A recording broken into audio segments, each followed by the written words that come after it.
பகலில் அடி, இரவில் திருப்பியடி. ஒரு ஆந்தைக்கு கடவுள் கொடுத்த ஒரு சாபம் என்னவென்றால், அதற்கு பகலில் கண்ணு தெரியாது. ஆனால் அதற்கு கிடைத்த வரம் நைட்டில் செம்ம பவர் கண்ணு. பகலில் கண்ணு தெரியாததால் போற வர்ற பறவைகள் எல்லாம் அதை அடிச்சிட்டு போயிடும். ஆந்தைக்கு ஒன்னும் புரியாது, ஒரே இடத்துல உட்கார்ந்து அடி வாங்கிட்டு இருக்கும். ஆனா நைட்டானா கதையே வேற. பகலில் யார் யார் அடிச்சாங்களோ அவங்களுக்கு நைட்டில் கண்ணு தெரியாது. ஆனால் ஆந்தைக்கு நைட்டில் அழகா தெளிவா எல்லாமே தெரியும்.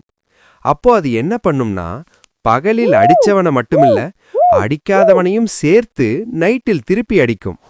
அதுதான் ஆந்தையோட பவர்.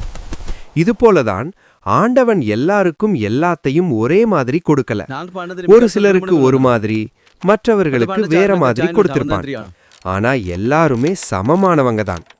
அவங்களுக்கான நேரம் வரும், அப்போ திருப்பி கண்டிப்பா எல்லாம் கிடைக்கும். அதனால யாரையும் மட்டும் மட்டமா நினைக்க கூடாது. நன்றி. அனைவருக்குள்ளேயும் திறமை என்பது நிச்சயம் இருக்கும். இதுதான் விதி. இது போன்ற வீடியோக்களை காண்பதற்கு லைக் மற்றும் சப்ஸ்கிரைப் செய்யுங்கள்.